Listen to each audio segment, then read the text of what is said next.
Mas lalo ngayong lumalaki ang kinakaharap na problema ng mga bombero at mga residente matapos na aabot sa 7 insidente ng wildfires ang naitala sa ikalawang araw mula nang sumiklab ang sunog sa Los Angeles sa California, USA.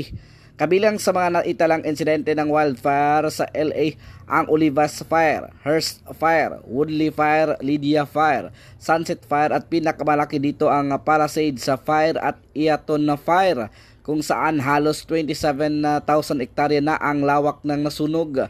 Aabot na sa 137,000 katao naman ang puwersahang pinalikas mula na sa dalawang lugar na tinupok ng wildfire. Ang sunog sa Hearst Fire ay sumiklab sa Silmar sa hilagang parte ng San Fernando, habang ang sunog naman sa Sunset Fire, isa sa pinakabagong sumiklab sa may Hollywood Hills malapit sa Runyon Canyon. Bunsod dito, ilang mga bahay ng Hollywood celebrities ang natupok ng nanggagalaiting wildfire at kinailangang lumikas. Kabilang sa mga nasunugan ng bahay ang ilang sikat na Hollywood celebrities, personalities